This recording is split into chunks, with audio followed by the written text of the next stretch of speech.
What's up, guys? We're back with the All Love, All Hate Fantasy Football Podcast. I'm your co-host, Jacob Reeder, with... I'm Chris Langley. And I'm Payton Hedrick. And we're going to get straight into weekly words.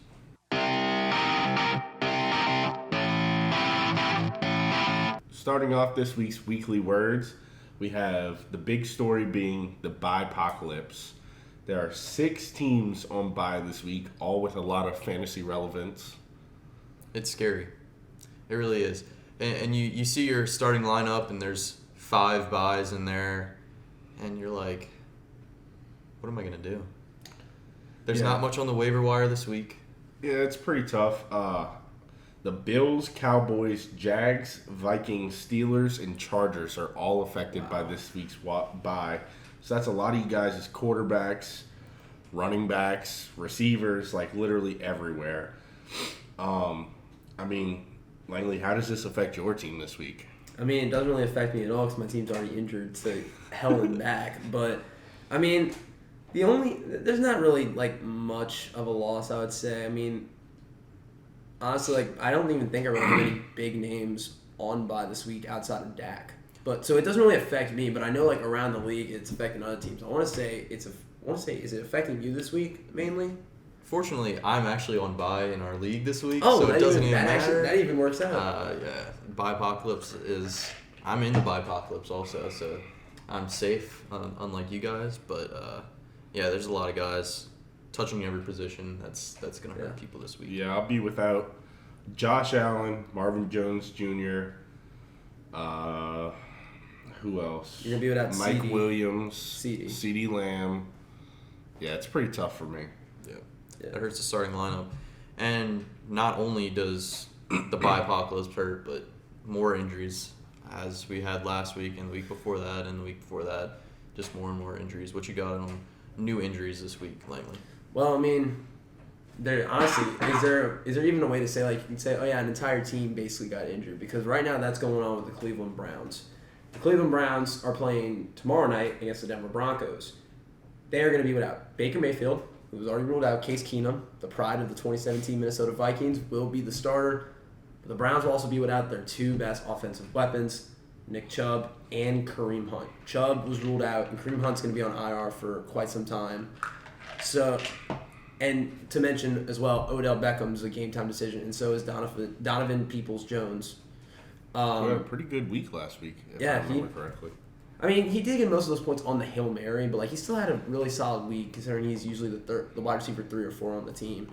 But so this week we're going to be seeing possibly another RB tandem with the Cleveland Browns, except instead of it being Nick Chubb and Kareem Hunt, it's going to be Dearness Johnson and Demetric Felton. Yep. I don't even know how to feel about this, especially because I just picked up Johnson in my fantasy league basically for this 1 week, even though I don't necessarily need to. But so how do you guys think they're going to do this week? Obviously, I don't think they're going to put up Chubb and Hunt numbers. No, yeah. And another thing is, I believe they may be out both of their offensive tackles. Oh, yeah. I'm not 100% on that, but I know they're on the injury list at some form. So that doesn't help those 2 running backs either, or Case Keenum getting away from pass rushers. So I don't really expect much. I like Demetric Felton just to see what he can do. He's a rookie out of UCLA from last year. Just to see what he can do with the ball. All his Case got to do is just kind of toss it up, and he's got some speed and some agility that can make people miss. So as long as he can do a little bit after the catch, I think that's out of the running backs. That's what I'm interested to see. We saw Dearness Johnson last year when he got his chance, and he was solid, but it's nothing special because that's why he's still a 3rd string. Do you guys think they're worthy of flex starting this week if you're confident? Or if your team needs it, in my case, so bye-pocalypse-wise, I would say, you can throw them in there, but I would hope that you don't have to. But another guy who's had an injury on Monday night is Dawson Knox. Right before he threw his 2-point conversion, I believe, to Josh Allen, where he looked like a little girl almost throwing that ball like this, just a push. Because of his injury, he got a hand surgery, I believe, already. He may be out a couple weeks, but we'll have to watch. But he's on the bye-pocalypse too, so don't have to worry about that this week. And another big news coming out, I believe today, was that Deshaun Watson may be getting traded before the trade deadline this season. That's the Dolphins and the Houston Texans who are talking. And an additional team, the Washington football team, is also in talks for a 3-team trade involving those 3 teams. So we'll have to wait and see. Maybe we'll have even more weekly words to talk about next week. But I mean, this will probably be, if they do get the trade done, unless another major trade happens at the deadline, this might be the biggest trade happening at the deadline. Like the last couple of years, deadline trades not really been that spectacular. It's been maybe a couple of small names here and there, for us, Quan Alexander, that may have been one of the bigger ones last year. But most of the time, it's usually just a couple of role players, just some picks. If you're maybe if your team's doing bad and you need to get a first rounder. But yeah, so I think at the moment the talk is, or at least according to the rumors I saw on Twitter, is that Tua will be going to Washington. That's a little bit of an interesting scenario there. Obviously, it doesn't seem like the Texans will want to take Tua, even though he's only in his sophomore season. And it should also be mentioned too, if the Texans were to get picks from the Dolphins out of this, Dolphins don't have their own first-round pick this year. It belongs to the Philadelphia Eagles due to the previous draft, the Dolphins moving back up after trading down with the Niners. So I don't know what they're going to get out of this. They're going to need a ton because Watson, even if he's able to get on the field this year, he probably won't. But if he's able to get on the field next year, I mean, we know the talent's there. He's worth at least 2 first-round picks at minimum. But I just don't know what they're going to get because right now it seems like the Dolphins only own their own trades. So fantasy-wise, if Watson goes to the Dolphins, obviously we're not talking about this season because we don't think he's going to play. But if he is able to play next season, how do you like Waddle, potentially Will Fuller, Devontae Parker, Mike Gesicki next year, Payton? Well, I really like Will Fuller because last year we saw how great Will Fuller was with Deshaun Watson as his quarterback. But I think the receivers there are pretty talented and underutilized, really. But as soon as Watson comes back, he's immediately thrown into your fantasy lineup. Yeah, I agree. And I like the receivers there with him better than Tua and Jacoby Brissett, which they had this year and will continue to have most likely. So potentially if Tua goes to the Washington football team, what do you think about guys like Terry McLaurin and J.D. McKissick and Antonio Gibson and how they fare, Langley, with Tua at the helm instead of the carousel of quarterbacks that they've had for the past few years? Yeah, I mean, there is still worry that Tua may never be back to form. I mean, he's been injured several times so far being in the draft. I mean, ever since being drafted. Sorry, not being in the draft since being drafted by the Dolphins last year. We know the talent's there. It's like with Watson. We know the talent's there. We've seen the talent. I just don't. I think it's still too early to even tell. But I mean, we saw McLaurin all over the past couple of years working with random quarterbacks and still putting up very underrated numbers. I mean, Logan Thomas, he's going to be back too. He's also been a very underrated tight end. I think he'll still do fine. In terms of the running back production, they're both pass-catching backs. That's why I asked how you think Tua will help them or hurt them. Yeah, I mean, I don't think it's going to affect them too much, but I also don't really know how much it's going to help them. I mean, when Tua played last year, it didn't look like they were throwing the ball a ton to running backs. I don't think Gaskin got them many receptions or Savon Ahmed. Yeah. They'll probably still do well. I just think it may be a little bit of a shakeup. They'll have a more mobile quarterback at the ready if he again returns to full health. Right. So we'll see. I mean, I think Tua can be a good fit, and I think the players there have already been used to quarterbacks literally flip-flopping every week. That would basically just be normal for them. At least in terms of, as long as Tua remains the viable starter for who knows how long to go if he goes, I think they'll still do fine. They're used to, again, multiple quarterbacks, and I don't think it will change even if they have a solid set starting quarterback for several more seasons to come. Yep. Just one last thing to add while we're on the topic of the Houston Texans. There are also rumors that they could be trading veteran wide receiver Brandin Cooks. I don't know if you guys have heard about this, but it's just rumors at this point. But what I've seen is a lot of people say he'd be a perfect fit in Cleveland right now. Do you agree with that? And if you do think he ends up there, what do you think his fantasy value is? Does it go up? Does it stay the same? Does it go down? I think it probably will stay the same just because I value him not extremely high, but pretty high right now. He's getting the volume. He's pretty solid. I just consistent. I don't trust Odell. Just over the past couple seasons, I don't trust what he has. Jarvis Landry is not necessarily a go deep and chuck it kind of guy. So with Baker there, and he kind of likes to scramble and just make it up as it goes. If he can just chuck it up and let Brandin Cooks go under it, I wouldn't see why that would be a problem and why that would hurt his value. Yeah, I mean, Cooks still has talent. That can't be really like. I mean, you can argue like whether or not he's a wide receiver 1 or a wide receiver 2, maybe a 3. But I mean, I think he'd be a good fit. I mean, do the Browns have a? I want to ask like you guys this because I haven't been able to follow the Cleveland Browns as much as I would like to because they are a really good team. I just haven't really had the chance. Do they have like a dead set deep threat right now? I would say probably not. I mean, like I said, Odell's he's a wide receiver 1, but he hasn't looked great. He's not necessarily a deep threat. He'll go up and get it. I mean, we saw Donovan Peoples-Jones kind of show that he could be a deep threat. Yeah, but last just year we saw Rashard Higgins be a right. deep threat for a minute. So like, it just depends on who's healthy over there. Right. And Either way, Brandin Cooks is going to be more talented than yeah.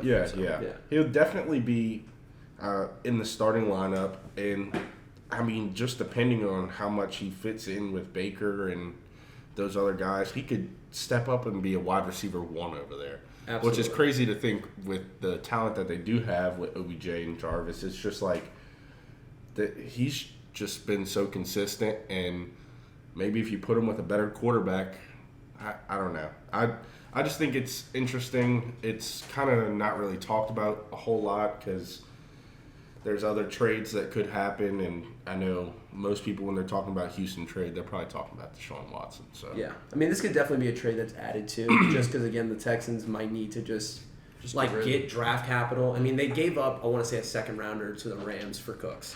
I don't know if they'll get the same asking price depending if they bring it to Cleveland. But I mean Cleveland, their team is still has a winning record, although they are injured. Like I think they have the highest amount of injuries on both sides of the ball. If I'm Cleveland, if you're in win now mode, you might as well just make this trade and wing it because who knows if Odell's going to return to form. He doesn't look like he's returned to form, and he might be out again. Landry, I think, is coming off IR this week, soon, yeah. So he'll be back. But again, who knows how good he'll be. I think right now if I'm the Browns, maybe just take a risk and trade for him. I mean, because then you have a pure like speedster, deep threat receiver that you can use to your advantage, and just who will be able to satiate for the time being with your 2 best wide receivers out for a small, maybe even longer amount of time. Yeah, and that's a full, fun, hypothetical weekly words, but we're going to get straight into girl talk.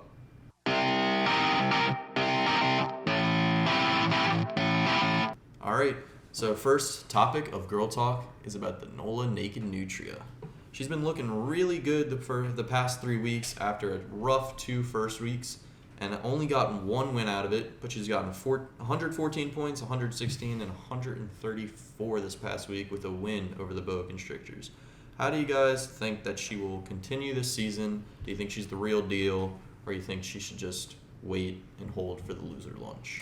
So I think her team is really only getting better.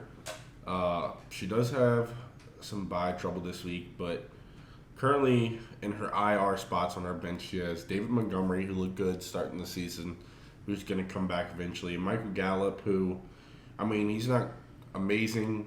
You're not necessarily want him in your lineup, but he's a good flex option to have.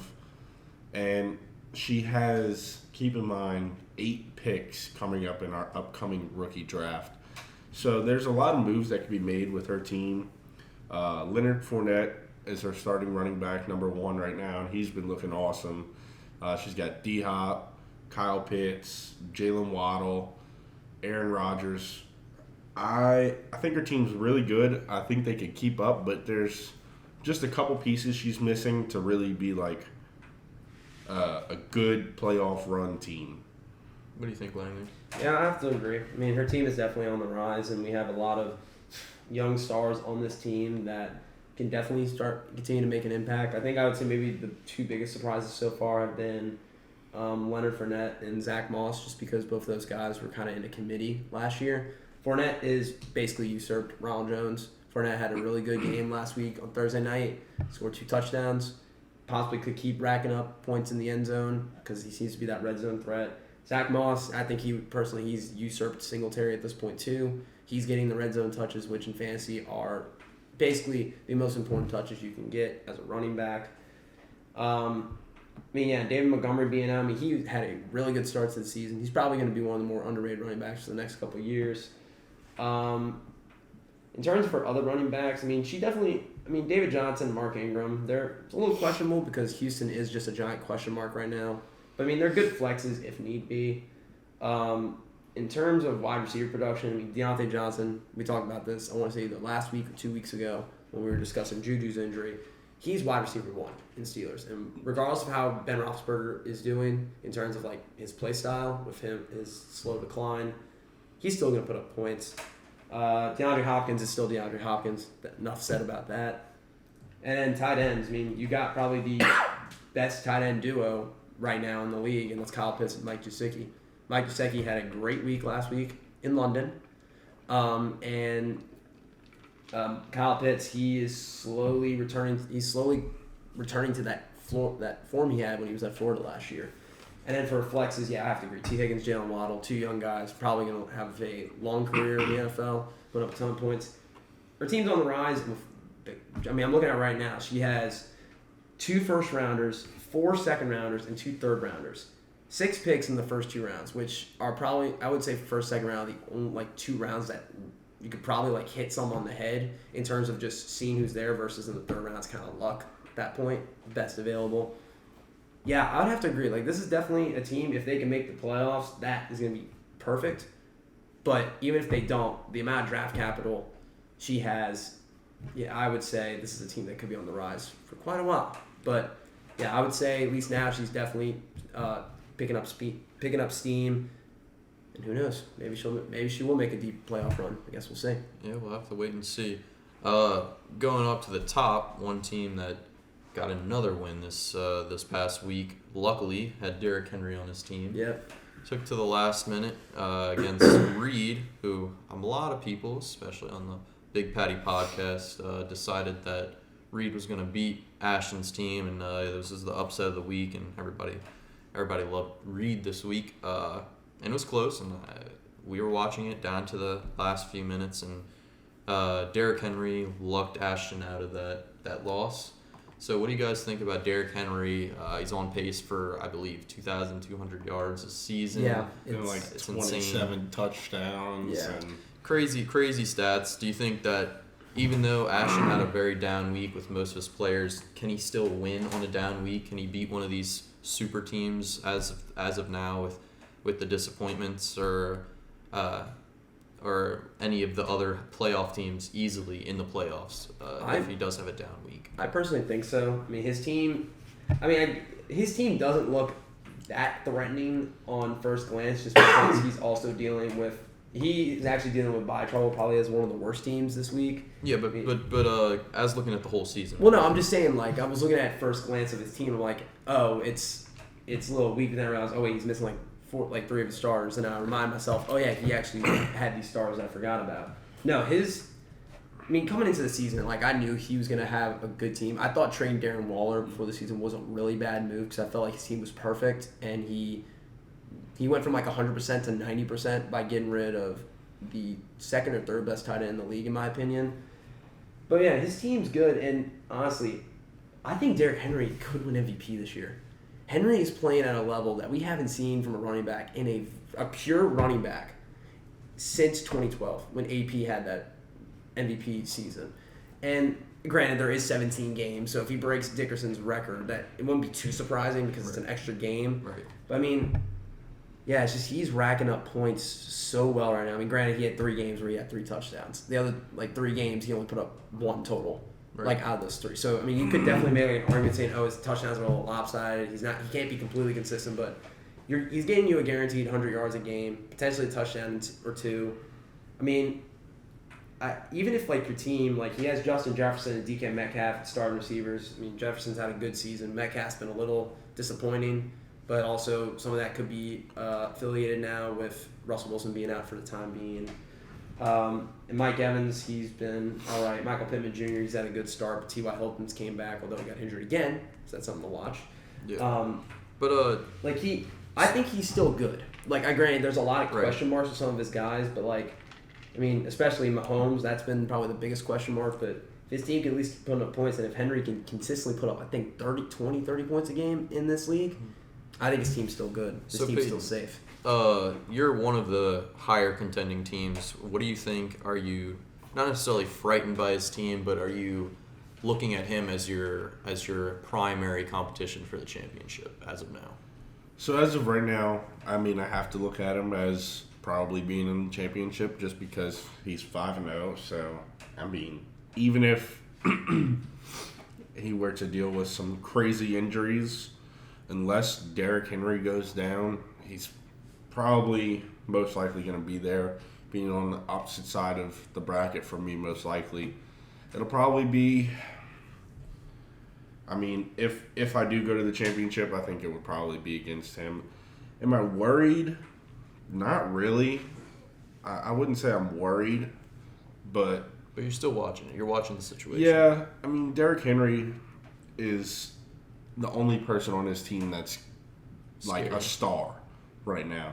I mean, his starting quarterback is Patrick Mahomes, who obviously he's a great quarterback, but he really hasn't been doing anything crazy this season, like fantasy-wise. He's got Justin Jefferson, who had a great season last year, and he's still a good wide receiver, but, I mean, has he had any 30-point games like he had a couple times last year? Like, not doing anything crazy. Yeah, Thiel's been having those 30-point games. Jefferson, that's something to make note of. Yeah, so, I mean, his team is very good. It's going to be a playoff team, but I'm not too worried about where he stands right this second. Yeah, I agree, and we'll just have to see how it folds out, and we'll keep watching it as the season goes along. But that does our girl talk. We're going to get straight into our Bourbon Bowl picks.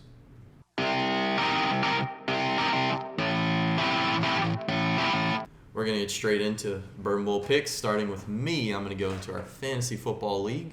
We're going with the Injury Bowl this week, as we talked about earlier. Langley's team is going to play Sierra's team. They're both dealing with a lot of injuries with high-caliber players and lower-caliber players, and both struggling with the bye-apocalypse this week. It's not going to be a fun one to watch, but I'm definitely going to look back to it at the end of Sunday and just be very interested to see how it plays out and who plays well. But I'm going to pick the Boa Constrictors, Sierra's team this week. She's still got Devontae Adams. They're playing Washington football team defense, who hasn't been too great this season so far. So I think he's going to play a lot of hero ball and end up winning this matchup. We're not going to ask Langley because he's in this one. What do you think, Payton? I think Langley's going to win this one, just for the simple fact that Ryan Tannehill is definitely a proven good starting quarterback versus Sierra's Teddy Bridgewater, who is still questionable. He may not even play tomorrow, and in that case, she doesn't even have a backup quarterback on her bench. So it's going to be really hard to, win without a quarterback.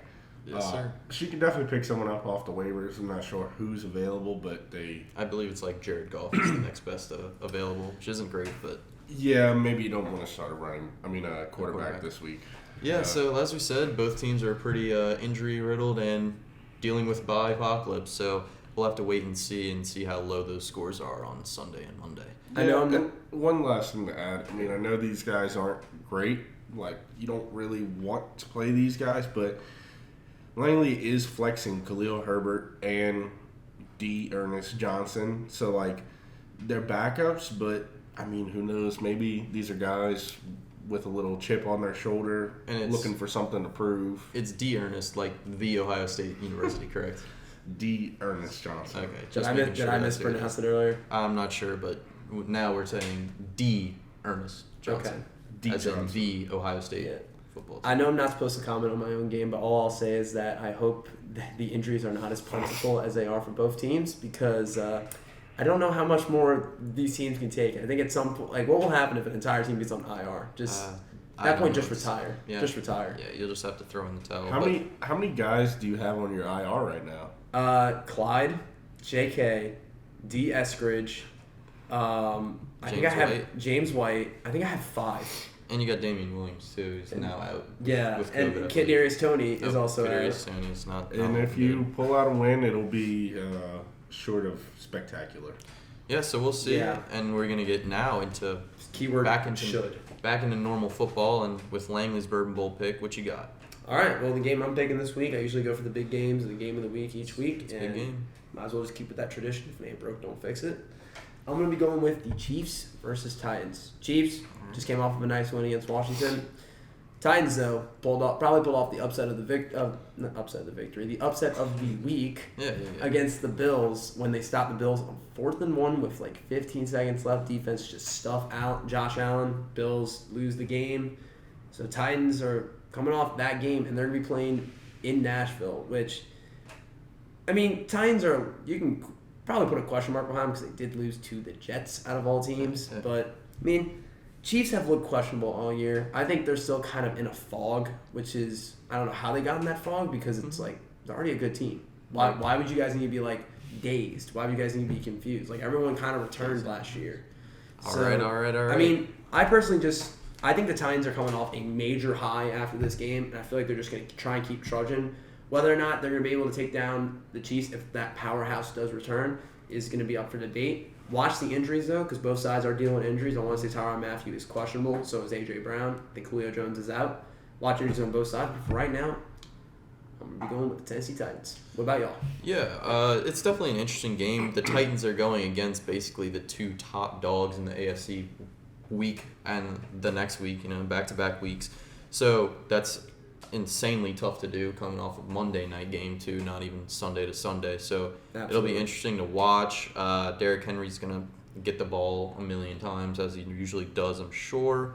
But I'm going to pick Chiefs here. I think they're just more talented, and the Titans are going to be worn out from that Monday night game against the Bills. So that's what I think. Chiefs going up. Yeah, what you got? I don't think that Derrick Henry's going to score 5 times this week. So Yeah.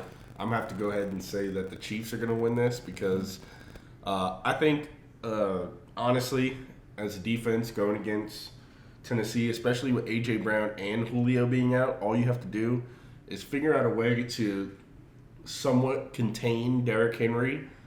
And I think the Chiefs will be one of the teams that figure it out this week, and I think they put a little stop to the Yetis' madness and pull out the win. Hey, as all you got to do is not let him in the end zone. If he can have 1,000,000 yards. Yeah. Just as long as he doesn't get in the end zone, you win the game. So Absolutely. we'll have to wait and see. Peyton, round us out with the Bourbon Bowl pick. Yeah, so my Bourbon Bowl matchup this week is Seahawks versus the Saints. That's going to be this Monday night. Mm-hmm. And I think we'll also be seeing a return in the Payton and Eli broadcast this Monday night. Yeah, baby. Yes. I'm excited. Yes. Yeah, I've been looking forward to the Payton and Eli broadcast. It's a lot of fun. It's a little just different way to watch some football. Yeah, it's but a little more fun. It's for, not for treated. my taste. It's at not least. treated like as uptight and professionally. It's just like two of the best QBs of our time, just chilling and just watching the game as if they're with their normal sweaty fans like pits. us. And it helps that they're brothers too. Absolutely. It helps a lot. Yeah, so. I just thought I'd bring that up. But yeah, so that's my Bourbon Bowl matchup this week. Seahawks are 2-4. They, if you look at that record and look at who they've lost to, you might not think that they're a good team. But even with the little injuries that they have going on right now, I think they're a lot better than their record shows. But that being said, every primetime game this year so far has been come down to the wire, going into overtime. Just about. It's been crazy. They have given us a lot of really good games, but I think the Saints pull off the win here. Yeah, you got Jameis holding it off. A little bit of defense. Yeah, I think it's going to be more defense, being able to stop the Seahawks because, I mean, They do have a gunslinger back there, Geno Smith. Yeah, I know he can throw the ball 100 yards in the air to Alex Collins. But, I mean, even with those injuries, they're figuring out ways to keep that game plan alive and play pretty well and be competitive. But I still think the Saints edge a victory Monday night. Yeah. I'm gonna have to agree. And I'm not just saying that because I'm a majorly biased Saints fan. As you probably, at least you can probably tell on my shirt, I'm a Pelicans fan, so by rule I'm also a Saints fan. But remember this too. I think the Saints are getting 3 key guys back off the IR: Davenport, Von Alexander, and Traquan Smith. Now Traquan Smith, I don't think he's going to play this week. I believe. even if he doesn't, I think you're missing the most important player that may be coming back. You're right. The man, the myth, the legend, Will Lutz. So Saints will be getting back a couple of guys. Will Lutz is definitely one of the better kickers. Saints weren't really having that much kicker problems. Until he got hurt. And then we actually started seeing Saints did have a kicker problem between Rosas and Harkey. Laquan Alexander, he's a really good defense player. I would say he's also a good defensive leader. And Davenport, I've always been kind of critical of Davenport ever since we drafted him. But he's been showing flashes here and there. I think if anything, this is a prove it year for him because he did get the 5th-year option, but at some point, you're a first round pick. Saints traded away a first round pick. A future first-round pick to draft, you got to start showing up. Especially with Cameron Jordan starting to get up in age, him starting to lose some of his power. I think the Saints' defense can hold it off. Granted, they are playing in Seattle at night. It's not the easiest place to play, and especially not the easiest time. But I think the Saints could at least hold it off. Offense is a little worrisome, as always, but I think Saints will be able to do enough. And Jacob, what about you? Yeah, I'm very interested to watch. Obviously, like you said, it's a homer game, so we'll all be hanging out watching it, I'm sure. I just like the Seahawks. I just think it'll be an interesting game, and eventually something's going to go their way, and they're going to win that one up in CenturyLink. But that'll round out our Bourbon Bowl picks. I just wanted to throw one really quick one in there. Stafford goes back to Detroit and plays Jared Goff, so that'll be an interesting game to watch, see how those quarterbacks do on their new teams against each other. Yeah. But that's just a quick Bourbon Bowl in there, you guys know. Can I add just one comment, though? No matter what happens Monday night, we definitely do get the pleasure of watching the matchup that is Geno Smith versus Jameis Winston. Yes. Now, if you would have said that before the beginning of the season, I wouldn't have believed you. No. But we're going to be seeing that. Hopefully Russell Wilson gets better soon, but this is a good matchup in terms of QB play. We'll just have to wait and watch. And as you guys know, the Mud Dogs won the Bourbon Bowl. So when we get back next week, we'll have to see how our Bourbon Bowl picks do. We're going to get straight into hot takes. That's a spicy meatball. All right, we're going to get straight into our hot takes with Langley's. All right, well, my hot take is going to go back to your Bourbon Bowl, Saints Seahawks, but I'm going to push it instead from just talking about the game itself. I'm talking about fantasy. My hot take this week, I'm 0-3. It's kind of like how fantasy's gone this year. My team sucks as much as my hot takes suck. But yeah, I'm 0-3 also, and Payton has his win during the second week, but he is 1-2. Yeah. So. But hey, he at least still has a W there. We're still looking for it. But my hot take this week, I'm actually going to make it a little more simplistic. It is a likely scenario, but we'll see. I have that none of the Seahawks receivers, Metcalf, Lockett, any of the guys behind them, scores over 15 points. That I'm not saying that they're not going to score 15 points combined. Obviously, they will. But I do think they are not going to score. None of those guys will exceed 15 each. Now, depends on if one of them finds the end zones, but possibly. But I could also see the Seahawks using their run game with Rashad Penny coming back, Alex Collins, said we want about him. He actually was putting up some good numbers last week. So I personally think the Saints defense, especially with Marshawn Lattimore leading that vaunted defensive back group, I truly think the Seahawks receivers, none of them can exceed 15, but I guess we'll see. What do you guys have? Yeah, so mine's going to go to the New England Patriots versus New York Jets. The Jets have not been very good against the run this season, so I'm going to pick Damian Harris to outscore his projection of 11 points very, very easily. Could come in the first quarter. I would not be surprised at all. I'm not going to say he's going to score 20 points or 25 or whatever, but I would not be surprised. But Damian Harris outscores his projection in fantasy this week.